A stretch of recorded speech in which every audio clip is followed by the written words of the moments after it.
Bonjour et bienvenue dans ce nouveau numéro de Gabon Ma Destination, l'émission qui, vous le savez déjà, est en partenariat avec l'Agatour dans le but de vendre la destination Gabon à tous. Je me trouve actuellement dans un cadre naturel, paisible et sauvage à 2 heures seulement de Libreville. Nous découvrirons ensemble ce lieu paradisiaque juste après le générique.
Petite bourgade située au sud de Libreville, Nionyé doit son nom à une petite rivière qui se jette dans l'océan Atlantique. À environ 70 km de la capitale gabonaise, entre le parc national de Pongara et la réserve de Wonga-Wongué, le site est essentiellement accessible par voie maritime. Au départ du port Michel-Marine à Libreville, une traversée de l'estuaire d'environ 1 heure en pirogue dans les méandres des bras du Como mène au petit village de Metekmevi, signifiant la terre rouge en langue fon.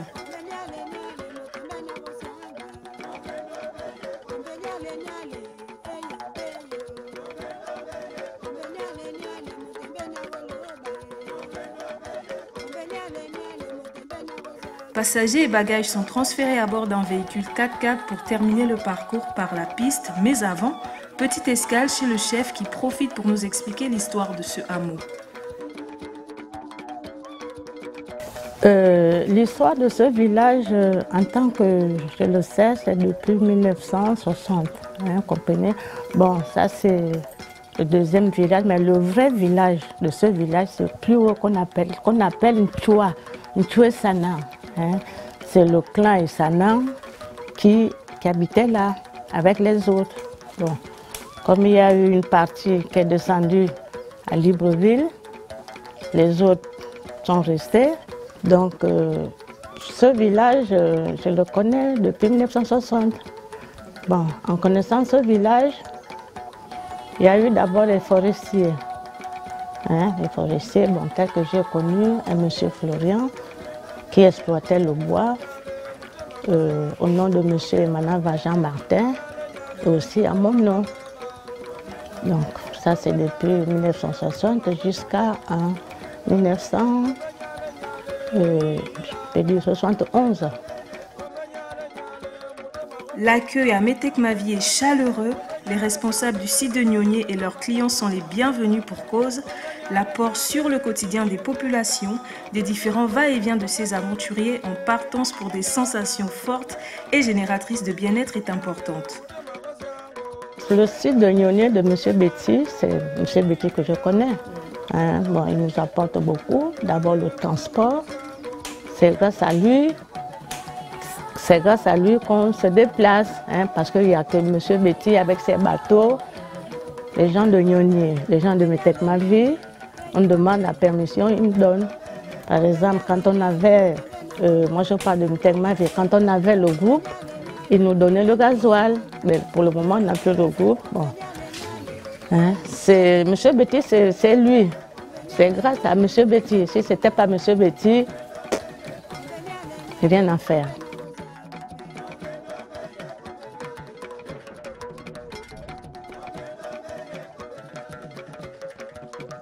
Au passage du convoi, les villageois lèvent leurs mains en guise de bienvenue. Au bord du véhicule, à nouveau, la piste fonce à travers la forêt. La végétation est dense. L'air qu'on y respire nous rappelle à quel point nous sommes loin de toute source de pollution. La piste est jonchée de crottes d'animaux divers. À tout moment, on s'attend à en voir surgir un des fourrés. Tout le long du trajet, on en prend plein les yeux tellement la nature est généreuse.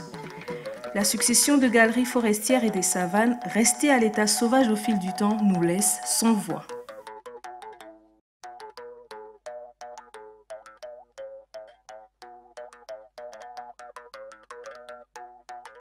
En sortant d'une galerie se dresse une antenne. C'est le signe que l'on se trouve au niveau de l'équateur, mais aussi qu'on se rapproche de plus en plus du camp Chebeti, un campement bercé par les bruits des vagues et le chant des oiseaux.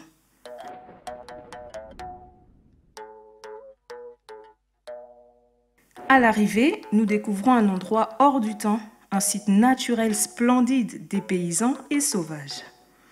Le campement est constitué d'une vingtaine de bungalows dont les matériaux expressément choisis sont respectueux de la nature.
Pension complète, open bar, ambiance conviviale et table d'hôtes favorisant ainsi la convivialité et le partage d'anecdotes hilarantes autour d'un repas copieux.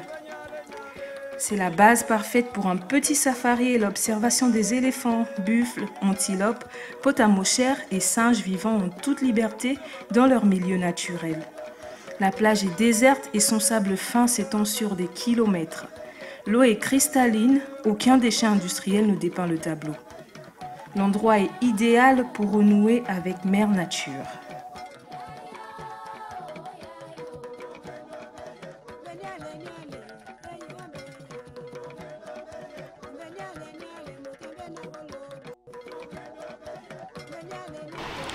Je suis en compagnie de François, le guide touristique qui sera avec nous tout au long de cette aventure. Bonjour François. Bonjour Ulmia. Comment tu vas? Ça va très bien. Est-ce que tu peux nous faire une brève présentation de Gnogné? Bien, en fait, Gnogné est situé à environ 2 heures de Libreville. Oui. C'est la zone franche, comme on dirait, qui est comprise entre le parc national de Pongara et le parc Wongangwe, qui est la réserve présidentielle. Donc c'est la zone franche, ça reste un site magnifique. C'est également un couloir de migration, donc des grands mammifères ou encore des petits mammifères qui partent du sud vers le nord ou du nord vers le sud. Mais l'autre particularité du site Gnogné, c'est le fait que dans cette zone, c'est par là également où traverse l'équateur.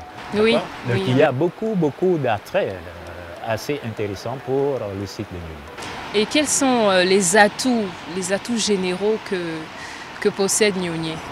Bien, déjà, pour rappeler aux différents téléspectateurs qui vont nous suivre, c'est que Nionier, au départ de Libreville, vous avez 2 villages à traverser. D'accord? Vous avez le premier village qui est à Tondassima, ensuite vous arrivez à Metekmevi et là vous prenez un véhicule qui vous amène à environ 45 minutes de Metekmevi et là vous êtes dans le village Nionier. Et c'est dans ce village où se trouve le campement Nionier et les attraits de ce campement, c'est que vous avez une mosaïque de paysages, donc des galeries forestières avec des savanes, mais également vous avez la façade atlantique qui est là.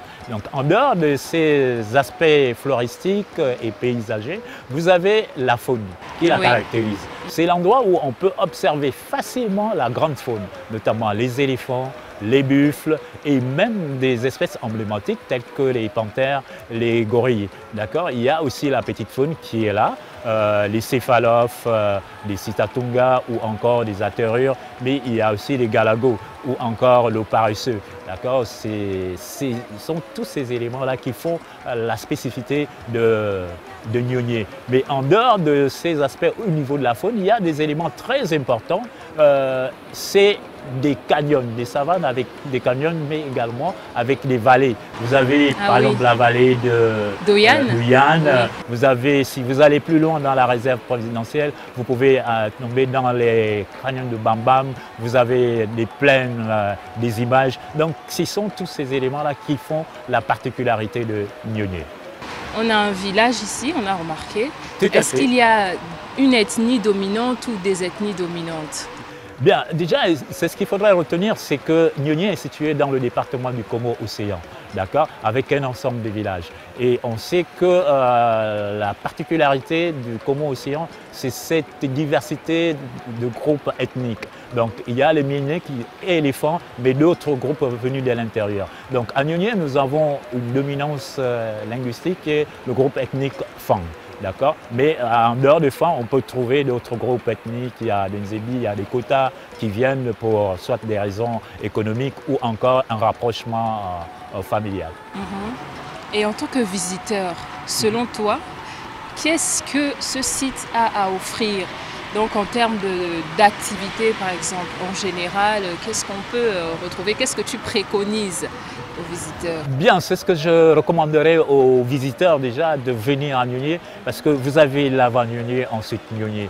D'accord? C'est déjà le village Metekmevi qui est là, et tout le tronçon, ce qui est toute une aventure, voyez-vous, avec ses bourbiers et tout ça. Vous avez l'impression d'être, on va dire quoi, à la recherche du diamant vert, je ne sais plus comment ça s'appelle encore le film en question. Mais ensuite, vous arrivez à la zone où traverse l'équateur. C'est des choses à vivre, d'accord? Il faut vivre ces instants-là, n'est-ce pas, arriver à ces endroits-là où vous voyez, on passe l'hémisphère nord pour l'hémisphère sud. Et ça, c'est palpable, ça se vit, c'est là. Vous venez avec votre GPS, vous avez juste à faire un pas et vous voyez, vous changez l'hémisphère. Ensuite, vous avez toute cette forêt à prédominance au Koumé. Ensuite, vous avez des Sakoclotis à l'intérieur. Ensuite, des belles savanes avec ces magnifiques paysages pittoresques, en fait, qui inspirent énormément, qui peuvent être une source d'inspiration sur le plan artistique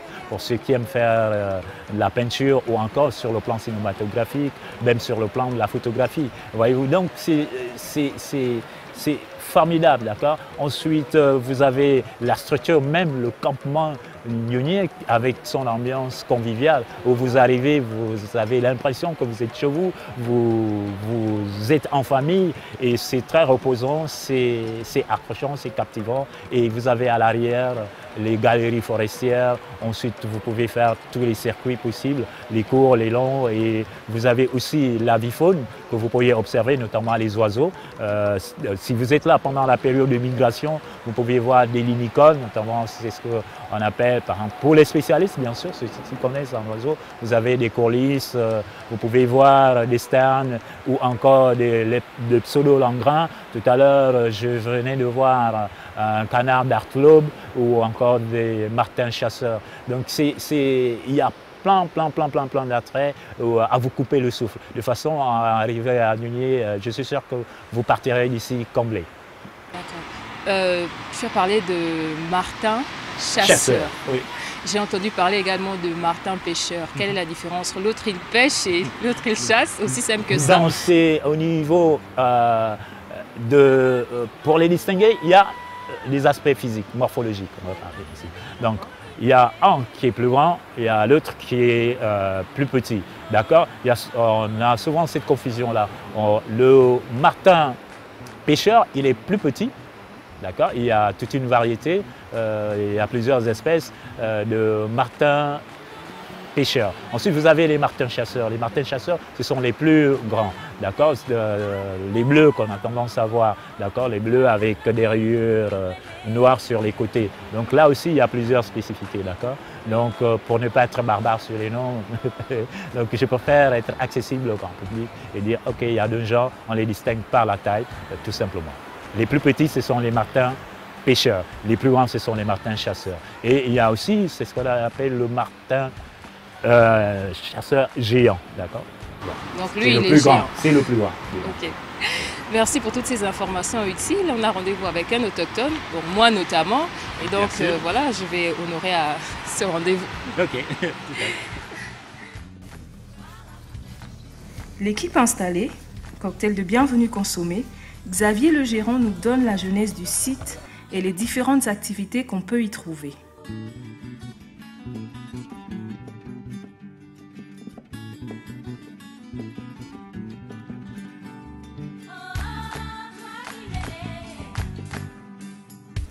Bonjour Monsieur Xavier. Bonjour. Merci de nous accueillir à Niunier. C'est avec le plus grand plaisir. La première question que j'aimerais vous poser, c'est comment est venue l'idée de créer ce site? Alors ce site, c'est M. Betty, oui. Voilà, qui a un peu plus d'une trentaine d'années. Il faut savoir qu'il est restaurateur, cuisinier de métier. Okay. Donc quand il allait sur la réserve présidentielle aider M. le conservateur de l'époque, M. Pradel, voilà, en passant en hélicoptère 3-4 fois, il a aimé ce site. Donc c'était ici, il y avait le terminal justement qui se trouve à côté de nous. Et il s'est arrêté, il a demandé au chef du village de Niunier s'il pouvait avoir un projet ici, notamment dans le tourisme. Et le chef lui a dit justement oui, ça nous plairait, ça ferait développer le coin. Et voilà comment, on va dire 15 jours, 3 semaines après, il est arrivé avec le premier matériel pour s'installer ici.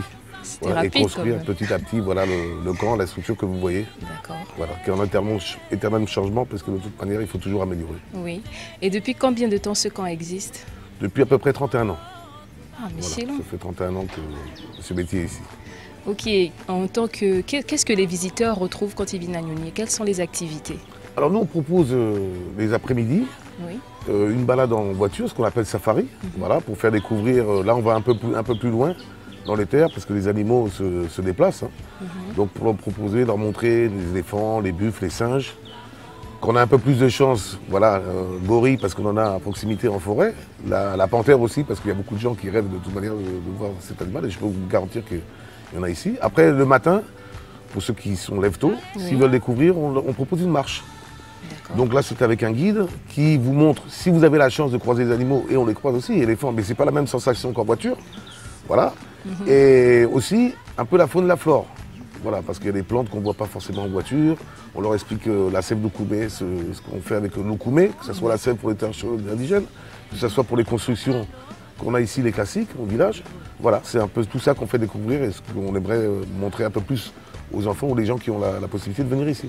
Parce que moi j'ai vu quelque chose de très étonnant lors du safari. Une plante dont le fruit est comestible. Un arbre, autant pour moi, dont le fruit est comestible, mais dont la sève est un poison. Alors moi, je ne suis pas un spécialiste de la flore, je ne pourrais pas vous dire. Là, on demandera à mon collègue, là, Michel. C'est lui qui peut-être qui pourra nous expliquer un peu plus voilà, de ce côté-là. Derrière moi, il y a la mer. Quelles sont les activités en rapport avec cette étendue d'eau?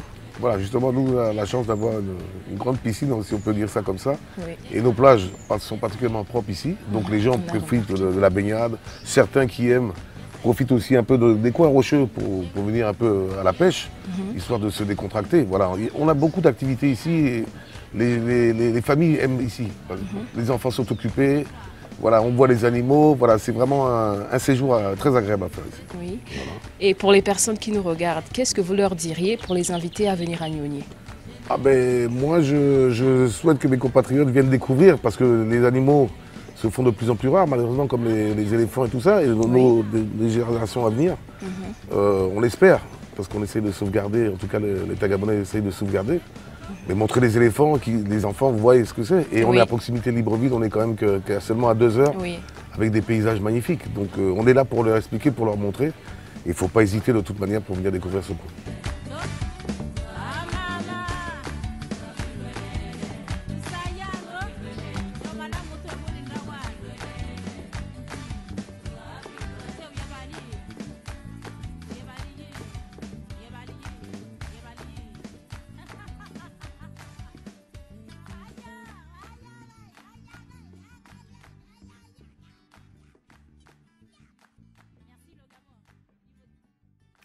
« 16 heures, c'est le départ en safari en 4x4.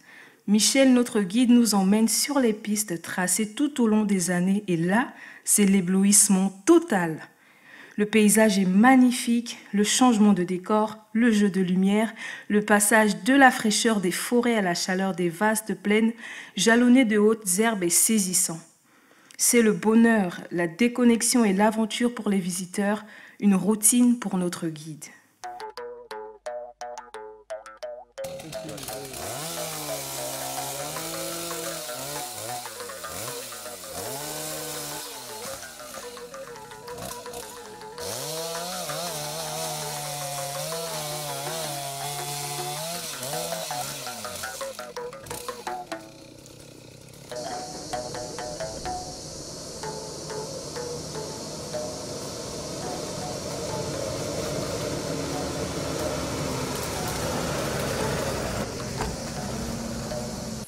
Bonjour Michel. Bonjour Yumina. Comment tu vas? Tout va bien.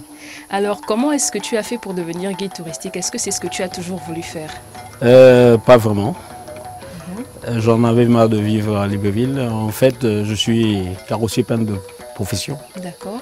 Donc j'ai décidé de changer un peu de vie et c'est comme ça que je suis entré dans le tourisme. Et combien de temps ça peut prendre pour maîtriser les différents parcours lors d'un safari, par exemple les sentiers, les routes, etc. Je fais partie de ceux qui ont créé tous ces sentiers-là.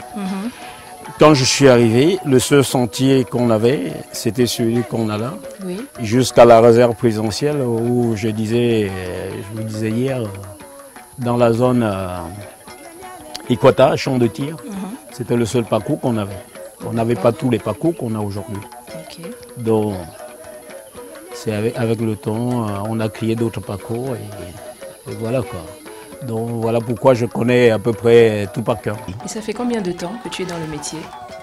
Ça fait... Cette année, ça me fera 18 ans que je suis là. Et quels sont les animaux qu'on peut retrouver la nuit? Parce que la journée, nous-mêmes, on a aperçu des buffles, des éléphants. Mais la nuit, quel est le type d'animaux qu'on retrouve? C'est un peu difficile de croiser les animaux, mais bon, ce qu'on peut croiser facilement, tu as des éléphants, buffles. Et j'ai une lampe là dans la voiture. D'accord. Il arrive souvent qu'on éclaire quand on entre. Et il peut arriver que tu vois des galagos, des poteaux de Bosman, des trucs comme ça, et puis des paresseux. Dans les arbres. Quoi. Des paresseux, carrément. Voilà, dans les arbres. Impressionnant.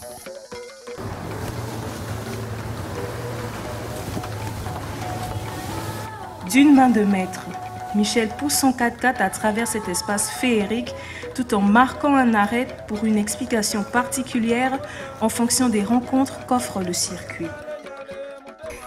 La plus belle chose que moi j'ai vécue ici, c'est la panthère que j'ai filmée en train de chasser. Oui. Et il faisait 18h30, ce jour-là on était sortis, c'était un dimanche dans l'après-midi, on est sortis. On avait tellement vu des bonnes choses qu'on avait décidé de faire demi-tour. Oui. On tombe, on arrive, on voit une céphalophe bleue sur la route qu'on appelle la biche, sur la piste, en train de se lécher. Non, la plupart du temps, c'est le genre de bête, quand tu tombes dessus aussitôt, ça prend la fuite. Mais celle-là avait du mal à partir. Alors, je suis descendu de la voiture. Oui. J'étais juste devant la voiture, limite. j'ai filmé, et après j'ai posé la caméra. J'ai fait 3 mètres après la voiture, parce que juste à côté, il y avait un talus. Donc la panthère était à 2 mètres de moi en hauteur. Alors là... Donc s'il fallait qu'il rentre dans la voiture, elle n'avait même pas besoin d'efforts pour monter pour être dans la voiture. Oui. Donc je sens bouger les arbustes à côté. Je me retrouve face à la panthère. Je l'ai regardé dans les yeux en reculant jusqu'à la voiture, jusqu'à la portière où en fait le moteur ne tournait même pas. J'ai repris la caméra. La panthère nous observe, nous regarde, elle avance. Oui. Et ça, elle reste assise, après elle avance, elle reste assise. Après elle est descendue choper la biche et elle est partie. Ça, c'est la plus belle chose qui m'est arrivée. Mais vraiment, c'est vraiment incroyable. Après, un jour, je suis tombé sur une mère éléphant qui venait de mettre bas. Celle-là nous a quand même barré la route jusqu'à ce qu'on a fait demi-tour. Parce que le petit tenait à peine sur ses pattes. On était obligé de faire demi-tour pour éviter l'emmerder. Oui, oui. Voilà. Bien qu'habitué, il n'hésite pas à rappeler les consignes de sécurité à observer en présence des animaux, même si parfois, certains touristes peuvent faire montre d'imprudence. Il y a des jours où c'est pas facile, où il faut gérer l'humeur des clients et tout. Il y a d'autres, en fait, quand tu approches un éléphant, l'éléphant peut être peut-être à 100 mètres. Oui. Ou bien que tu tombes dessus. L'éléphant se trouve peut-être même à 10 mètres sur la piste. Il y a d'autres qui vont te demander si tu peux t'approcher plus. Mais 10 mètres, c'est suffisant? 10 mètres, c'est déjà trop. Même 50 mètres, c'est déjà... Même 20 mètres, c'est déjà... Alors donc, il y a des mesures de sécurité qu'il faut respecter. Déjà à pied, quand tu fais la marche à pied, un éléphant, à pied, tu dois rester au moins à 300 mètres.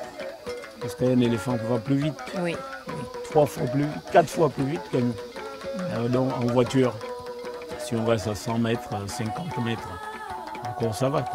Parce que quand un éléphant essaye d'intimider ou de charger, tu as le temps de mettre tout le monde à l'abri, de ne pas mettre les clients à manger, un truc à peu près comme ça. Au cours de notre périple, la rencontre tout au long du parcours avec un troupeau de buffles devient presque une habitude.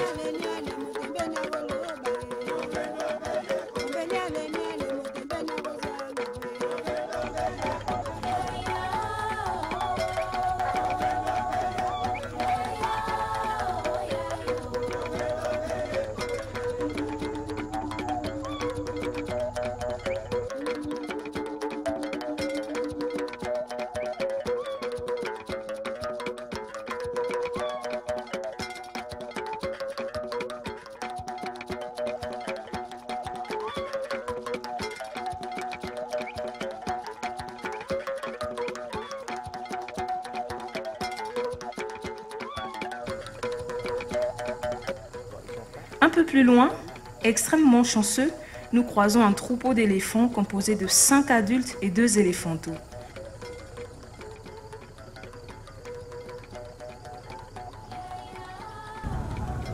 Michel, notre guide, pour nous faire profiter au mieux de ce spectacle, s'approche un peu plus, suscitant en nous peur et excitation.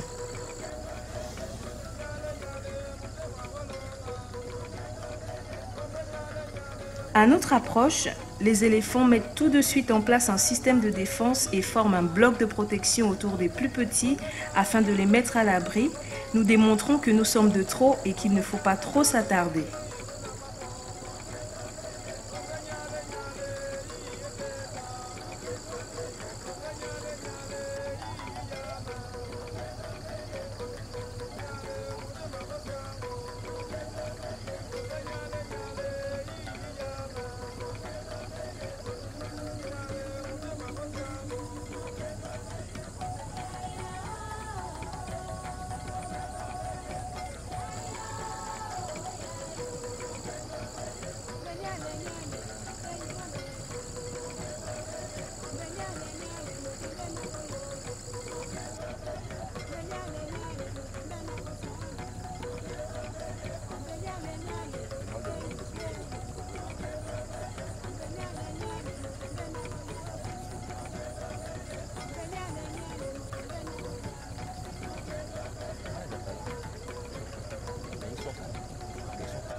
Le safari représente l'activité à faire absolument, car riche en émotions et en découvertes. La forêt des miroirs fascine le petit groupe de visiteurs, tandis que la vallée d'Oyane est l'un des plus beaux endroits qu'il est donné de voir aux amoureux de la nature que nous sommes.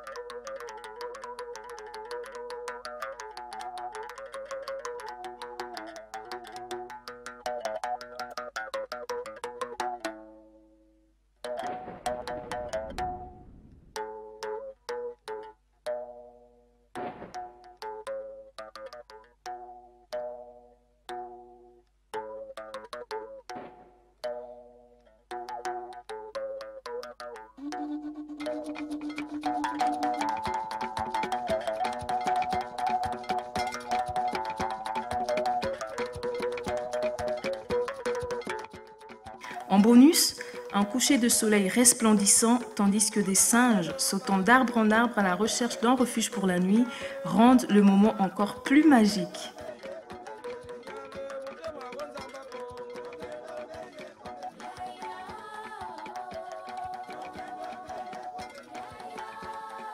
Sur le chemin du retour au camp, la vue d'un arbre atypique attire l'attention des visiteurs.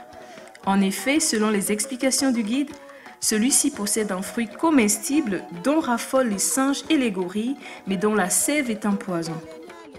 Cette information attise notre curiosité et crée une multitude de questions, mais il ne faut pas s'éterniser, le retour au camp doit se faire avant la tombée de la nuit afin d'éviter de croiser la faune nocturne qui peut se montrer imprévisible face aux étrangers.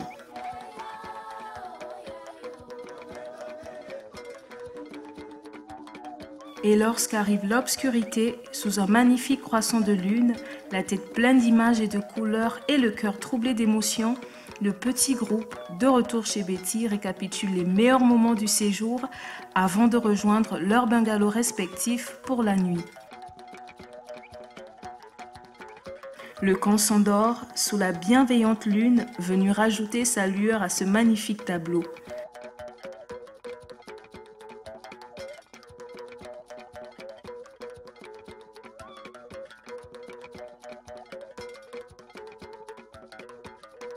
Le jour du départ, avant de reprendre la piste, nous ne pouvons nous empêcher de rendre visite à un fils et notable du village.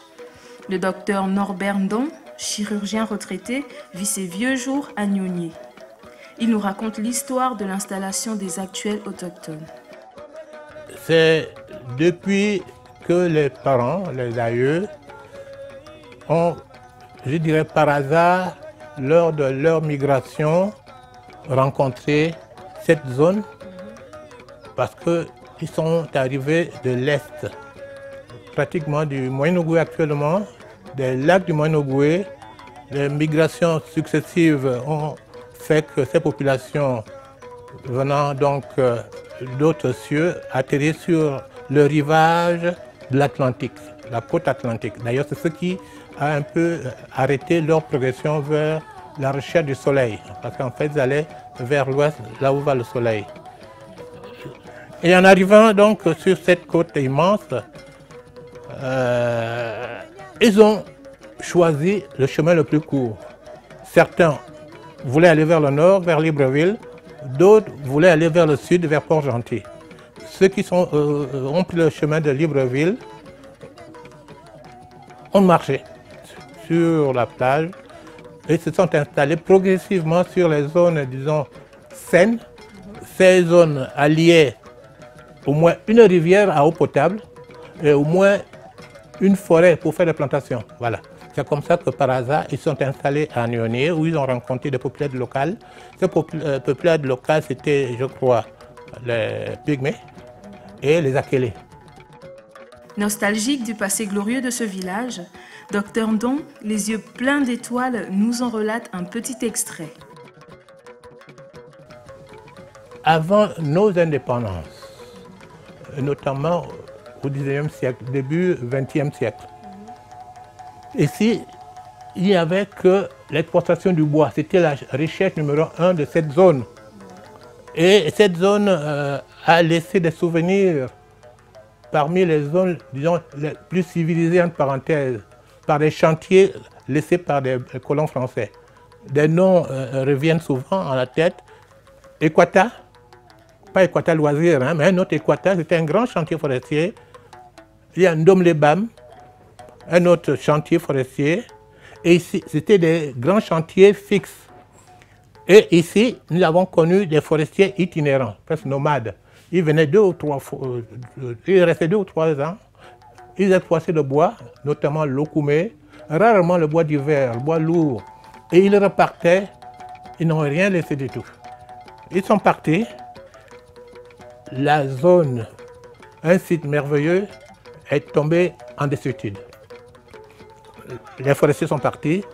Les populations qui vivaient de ces chantiers sont partis. C'était le début de la fin.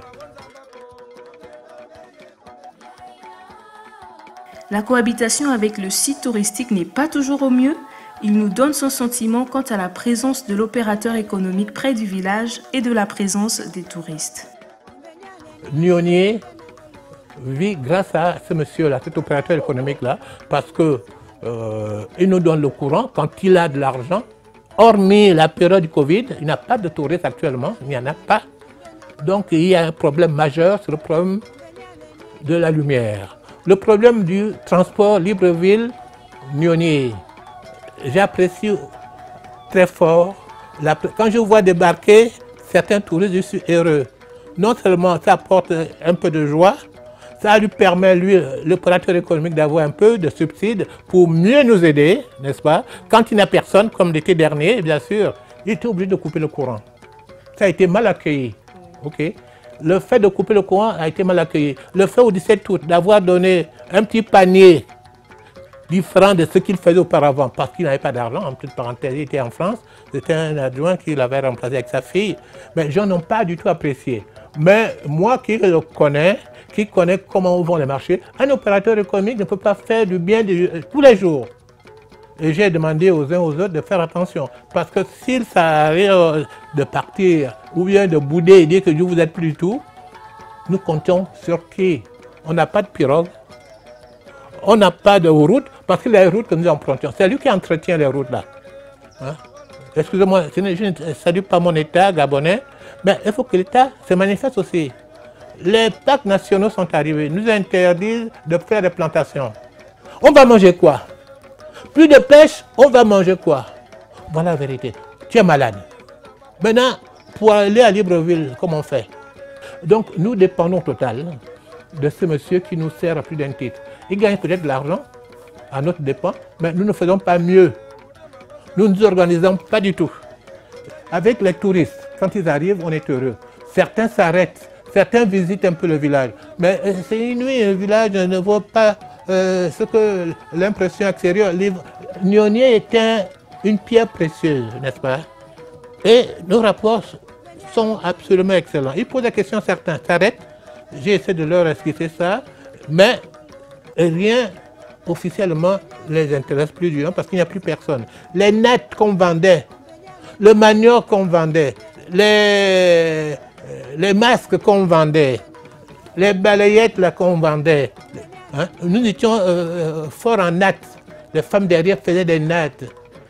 Il n'y en a plus. Donc, il n'y a rien qui puisse retenir, pour moi parler, les touristes, en dehors de la vision, en dehors de l'envie de savoir.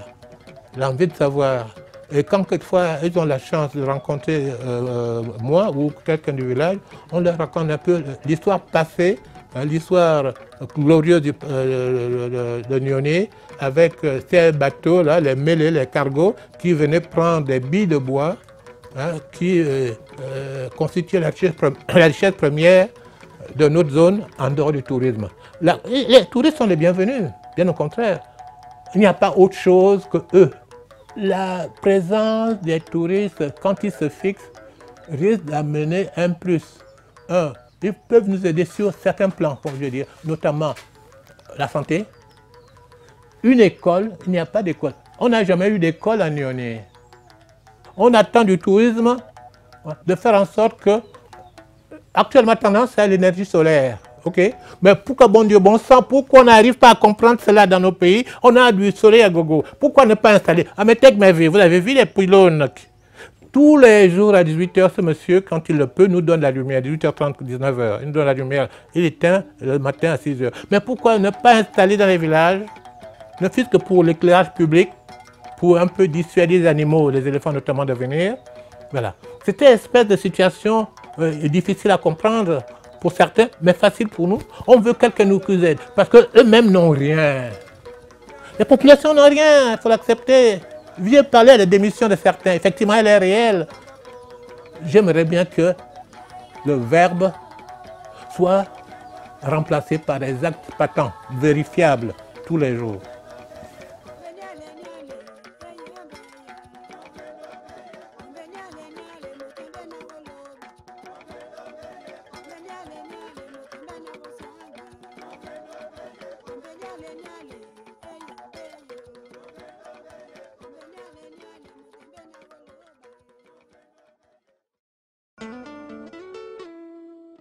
Les contraintes dues à la pandémie de la Covid-19 nous obligent à quitter le campement plus tôt que d'habitude.